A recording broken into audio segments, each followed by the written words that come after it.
We are ಚಾನೆಲ್ನಿಂದ ನಾನು ಲಲಿತಾ ರಾಮಾಚಾರಿ. ಅವರೆಕಾಯಿ season. ಅವರೆಕಾಳಿಂದ ಇದಕ್ಕಿದ ಬೇಳೆಯಿಂದ ಏನೆಲ್ಲ ಮಾಡ್ಬೋದು, ಹೇಗೆಲ್ಲ ತಿಂತಾರೆ ಜನ, ಇಷ್ಟಪಡ್ತಾರೆ ಅವರೆಕಾಯಿ ಸೀಸನ್ನಲ್ಲಿ ಅನ್ನೋದಕ್ಕೆ ಇವತ್ತು ನಾನು ಒಂದು ಪಡ್ಡು ಮಾಡಿ ತೋರಿಸಿದ್ದೀನಿ. ಪಡ್ಡು ಹೇಗೆ ಮಾಡೋದು, ಏನೇನು ಬೇಕು ನೋಡ್ಕೊಳ್ಳೋಣ.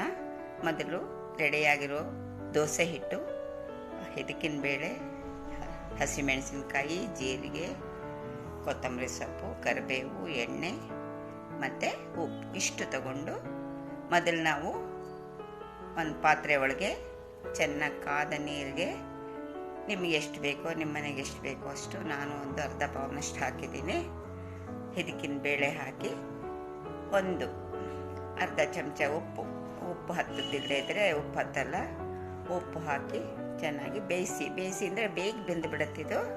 ಅದಷ್ಟು ನೋಡ್ಕೊಳ್ತಾಯಿರಿ, ತುಂಬ ಮೆತ್ತಗಾಗೋದು ಬೇಡ, ಹಲ್ಲಿಗೆ ಸಿಗುತ್ತೆ ತಿನ್ನೋವಾಗ, ಅದಕ್ಕೋಸ್ಕರ ನೋಡ್ಕೋತಾಯಿರಿ.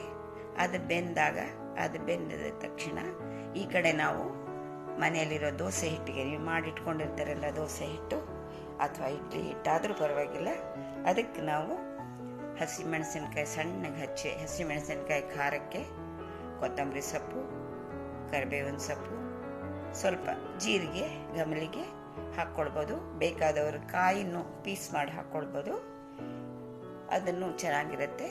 ಇಷ್ಟೆಲ್ಲ ಹಾಕಿ ಈಗ ನಾವು ಬೆಂದಿರೋ ಈ ಇದಕ್ಕಿನ ಬೇಳೆ ಇದೆಯಲ್ಲ ಅದನ್ನು ನಾವು ಆ ನೀರನ್ನು ಬಿಟ್ಟು ಕಾಳು ಮಾತ್ರ ಅದಕ್ಕೆ ಹಾಕ್ಕೊಳ್ಳೋಣ.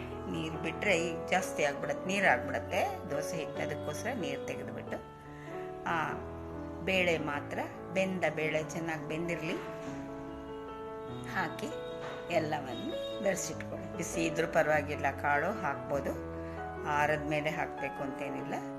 ಈಗ ಈ ಮಿಶ್ರಣ ರೆಡಿಯಾಗಿದೆ. ಈಗ ನಾವು ಪಡ್ಡುವುದು ತವಾ, ಇದು ನೋಡಿದ್ದೀರಿ, ಎಲ್ಲರ ಮನೇಲಿ ಇದ್ದೇ ಇರುತ್ತೆ. ಪಡ್ಡು ತವಾಗೆ ನಾವು ಒಲೆ ಮೇಲಿಟ್ಟು ಬಿಸಿ ಆದಾಗ ಅದಕ್ಕೆ ಎಣ್ಣೆ ಹಾಕಿ ಸವರಿ, ಚೆನ್ನಾಗಿ ಎಣ್ಣೆ ಹಾಕದೇ ಇದ್ರೆ ಅದು ಹೇಳೋದಿಲ್ಲ, ಎಣ್ಣೆನೂ ಹಾಕಬೇಕು, ಚೆನ್ನಾಗಿ ಹಾಕಿ ಅದನ್ನೆಲ್ಲ ಸವರಿ. ಈಗ ಅದಕ್ಕೆ ನಾನು ಸಣ್ಣ ಸೌಟು ತಗೊಂಡು ಎಲ್ಲ ಪಡ್ಡುಗೆ ಆ ಎಲ್ಲ ಒಂದು ಗುಣಿಗಳಿಗೆ ಇದನ್ನು ಹಾಕ್ತಾ ಬರ್ತಾ ಇದ್ದೀನಿ.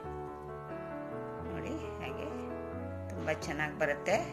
ದೋಸೆನೇ ತಿನ್ನಬೇಕು, ಇಡ್ಲಿನೇ ತಿನ್ನಬೇಕು ಅಂತೇನಿಲ್ಲ, ಬೇರೆ ಬೇರೆ ದಿವಸ ಬೇರೆ ಬೇರೆ ಥರ ಮಾಡ್ಕೊಳ್ಬೋದು. ತಿಂಡಿಗೆ ಒಂದೊಂದು ದಿವಸ ಒಂದೊಂದು ಥರ. ಇದಕ್ಕಿನ್ನೂ ಏನೆಲ್ಲ ಹಾಕ್ಬೋದು. ನಾನು ಇದಕ್ಕಿನ ಬೇಳೆ ಹಾಕಿದ್ದೀನಿ ಈ ಸಲ.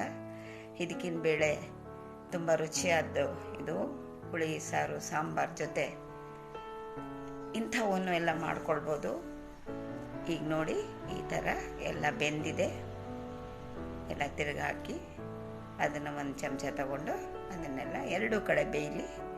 ಮೊದಲೇ ಕಾಳು ಬೆಂದಿದೆ, ಅದರದ್ದೇನು ತೊಂದರೆ ಇಲ್ಲ, ಆದರೂ ಹಿಟ್ಟು ಬೇಯಬೇಕಾಗಿರೋದ್ರಿಂದ ಎರಡೂ ಕಡೆ ತುಂಬಾ ಬೇಗ ಆಗುತ್ತೆ. ಎಲ್ಲ ಬೆಂದ ಪಡ್ಡು ತೆಗೆದಿಟ್ಕೊಳ್ಳಿ ಒಂದು ತಟ್ಟೆಗೆ, ತಿನ್ಬೋದು. ಈಗ ಅದಕ್ಕೆ ನೀವು ಚಟ್ನಿ ಹಾಕ್ಕೋತಿರೋ, ತುಪ್ಪ ಹಾಕ್ಕೊಳ್ತಿರೋ, ಏನು ಇಲ್ಲದೇ ಇದ್ರೂ ತಿನ್ಬೋದು. ಯಾಕೆಂದರೆ ಅದಕ್ಕೆ ಎಲ್ಲ ಹಾಕಿದ್ದೀನಿ ನಾನು, ಹಸಿಮೆಣಸಿನ್ಕಾಯಿ, ಕೊತ್ತಂಬರಿ ಸೊಪ್ಪು, ಖಾರ ಎಲ್ಲ ಬಿದ್ದಿರೋದ್ರಿಂದ ಯಾವ ತೊಂದರೆನೂ ಇಲ್ಲದೆ ತಿನ್ಬೋದು. ಇದೇ ಮಾಡಿಕೊಳ್ಬೇಕು ಅಂತೇನಿಲ್ಲ, ಮಾಡಿಕೊಂಡ್ರು ಚೆನ್ನಾಗಿರುತ್ತೆ. ಅದಕ್ಕೆ ಚಟ್ನಿ, ಸಾಂಬಾರು ಏನು ಬೇಕಾದ್ರೂ ಹಾಕ್ಕೊಳ್ಬೋದು. ಇಂಥವೆಲ್ಲ ನೀವು ಮಾಡ್ಕೊಳ್ತಾ ಇರಿ. ನಿಮಗೆಲ್ಲ ನನ್ನ ನಮಸ್ಕಾರ.